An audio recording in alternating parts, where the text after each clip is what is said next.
নমস্কার, আপনারা দেখছেন এশিয়ান টাইমস। আমি অর্পিতা, আসছি বিস্তারিত খবরে। ত্রিপুরা গ্রামীণ ব্যাংকের ৪৫তম প্রতিষ্ঠা দিবস উপলক্ষে স্বেচ্ছায় রক্তদান শিবিরের আয়োজন করল ত্রিপুরা গ্রামীণ ব্যাংক অভয়নগরস্থিত প্রধান কার্যালয়ে।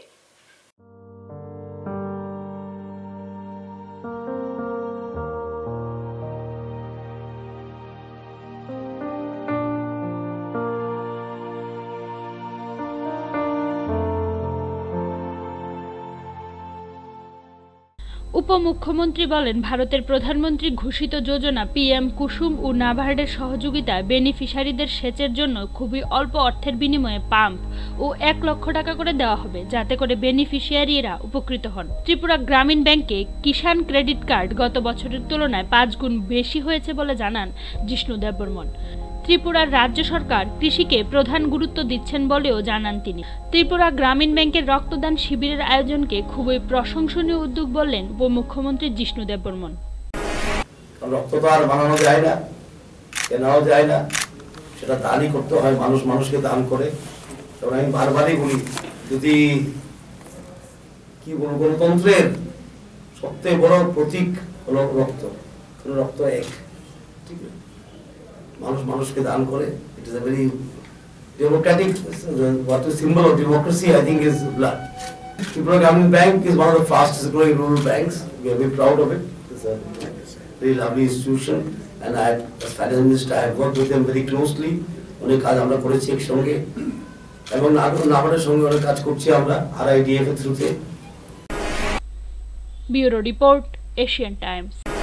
ভারতের ছাত্র ফেডারেশনের প্রতিষ্ঠার ৫ দশক পূর্তি উপলক্ষে স্বেচ্ছায় রক্তদান, মরণোত্তর দেহদান ও চক্ষুদান শিবির আয়োজন করল ছাত্র ফেডারেশন ত্রিপুরা রাজ্য কমিটি।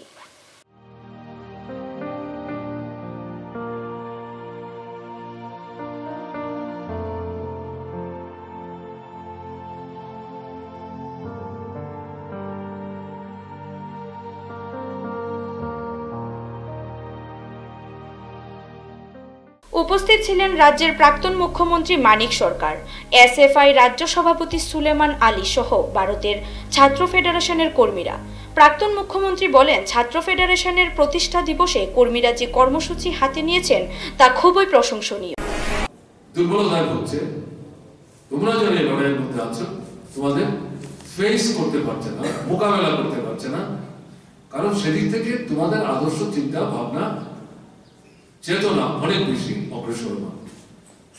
এটা তাদের মধ্যে ভীতির সঞ্চার করছে। ভীতি থেকে তারা তোমাদের ভয় পাচ্ছে এবং এই কারণে তোমাদের আক্রমণ করছে। কাজে এটা তাদের শক্তি না, দুর্বলতার লক্ষণ। আমি আগেও বলেছি, আবার বলছি, এদের ঘৃণা করা ঠিক হবে না। এটা জন্মসূত্রে দুষ্কৃতকারী না, এদেরকে তৈরি করা হচ্ছে তাদের নেতৃত্বের জন্য। কাজে তোমাদের চেষ্টা থাকতে হবে, তোমাদের ধারাবাহিক লড়াই সংগ্রামের মধ্য দিয়ে এদের কাছেও পৌঁছবার। Bureau report, Asian Times. রবিবার মজলিশপুরের বিধায়ক সুশান্ত চৌধুরীর ডাকে নিজ বিধানসভায় এক যুব সম্মেলনের আয়োজন করা হয়। কিন্তু এই সম্মেলনকে কেন্দ্র করে গোটা বিধানসভা এলাকায় শনিবার থেকেই উত্তপ্ত ছিল। মূলত এই সম্মেলনকে কেন্দ্র করে রবিবার সকাল থেকেই টান টান উত্তেজনা ছিল। এই সম্মেলনে সংস্কারপন্থী বিধায়করা উপস্থিত ছিলেন।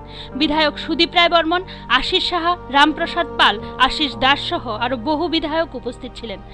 সম্মেলনকে কেন্দ্র করে প্রথম থেকেই নানা বিতর্কের জন্ম নেয়। প্রদেশ সভাপতি ও যুব মোর্চার সভাপতির অনুমতি ছিল না এই সম্মেলনের, এমনটাই গুঞ্জন চলছে।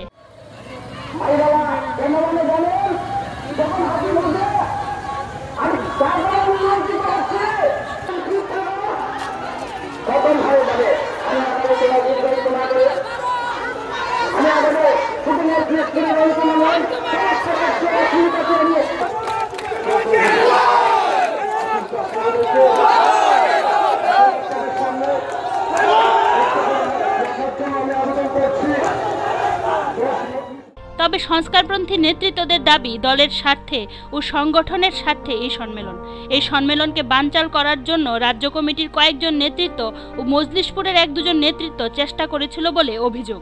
বানচালের চেষ্টাকে ব্যর্থ করে এই সম্মেলন সফল হয়েছে বলে উপস্থিত বিধায়কদের দাবি।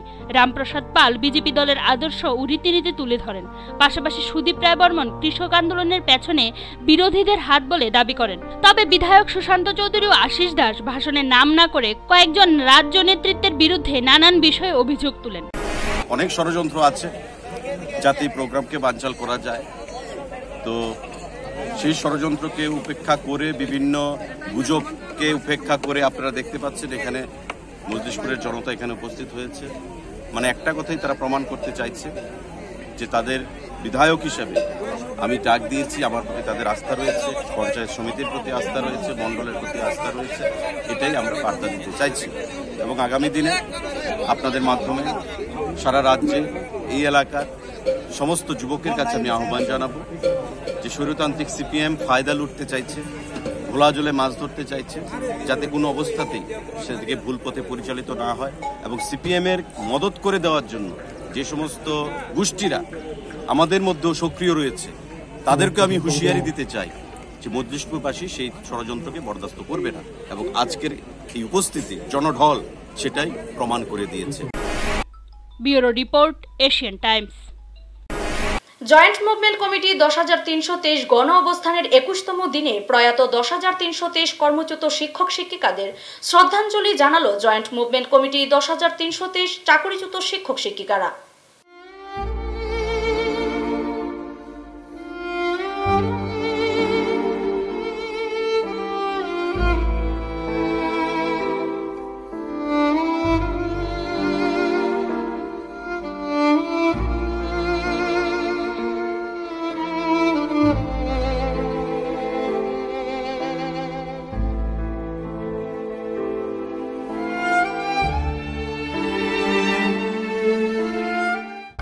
রবিবার অবস্থান মঞ্চে উপস্থিত ছিল প্রয়াত শিক্ষক শিক্ষিকাদের পরিবারের লোকজন।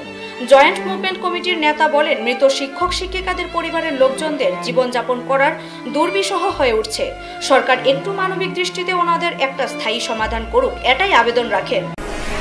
এই বিভিন্ন বিষয়গুলো আমরা নিয়ে এসেছিলাম, যখন আমরা দেখছিলাম যে একে একে আর্টিএট করে বিভিন্ন তথ্যগুলি যখন আমাদের সামনে চলে আসে, তখন দেখলাম যে হ্যাঁ, সত্যি চাকরি যায়নি। এবং আজকের দিনে দাঁড়িয়ে বলছি চাকরি যায়নি, এবং সেটা আমরা প্রমাণ করে এই মাঠ ঘাট এখান থেকে গুছিয়ে আমরা যাবো, এবং সেটার জন্য সরকারকে বাধ্য করতে হবে। Bureau report, Asian Times. পশ্চিম আগরতলা থানার পুলিশ গোপন খবরের ভিত্তিতে এনডিপিএস মামলায় আসামি পশ্চিম রাজনগর এলাকার বাসিন্দা সেলিম মিয়াকে গ্রেপ্তার করে। কিছুদিন পূর্বে একই মামলায় গ্রেপ্তার হয়েছিল আবুল মিয়া। তারই দেওয়া জবাববন্দিতে রবিবার পশ্চিম আগরতলা থানার পুলিশ সেলিম মিয়াকে পশ্চিম রাজনগর তার বাড়ি থেকে গ্রেপ্তার করে নিয়ে আসে। সোমবার তাকে আদালতে সোপর্দ করা হবে বলে জানান পশ্চিম আগরতলা থানার পুলিশ।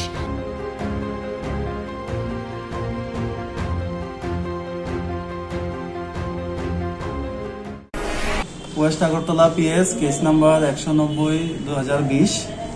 এই কেসে সেলিম মিয়া, বাবার নাম শহীদ মিয়া, বাড়ি ওয়েস্ট রাজনগর, ও এই কেসে আসামি ছিল। আমাদের কাছে যথেষ্ট তথ্য প্রমাণ আছে, সেই মোতাবেক আমরা আজকে দুপুরবেলা ওর বাড়িতে অভিযান চালাই এবং তাকে বাড়িতে পেয়ে তাকে গ্রেপ্তার করে নিয়ে এসেছি। এখন তদন্ত চলছে। এটা এনডিপিএস কেস। ওর বাড়ি ওয়েস্ট জয়নগরে। ও এই কেসে মানে এনডিপিএস সাবস্টেন্স ও বিক্রি করে বলে আমাদের কাছে তথ্য প্রমাণ আছে। Bureau report, Asian Times. গোপন খবরের ভিত্তিতে গাঁজা বিরোধী অভিযানে সাফল্য পায় মধুপুর থানার পুলিশ। গোপন সংবাদের ভিত্তিতে মধুপুর থানার ওসি তাপস দাসের নেতৃত্বে পুলিশ ও বিএসএফ এর যৌথ অভিযান চালিয়ে কমলাসাগর বিধানসভার বেশ কয়েকটি এলাকায় প্রায় 5 ঘন্টা অভিযান চালিয়ে 31টি গাঁজার বাগান ধ্বংস করতে সক্ষম হয়। এই বাগানগুলি ছিল সাউথ মধুপুর, সাধুরামপাড়া এবং বড়বাড়ি এলাকায়, কিন্তু এখন অবধি কোনো বাগান মালিককে গ্রেপ্তার করতে পারেনি পুলিশ।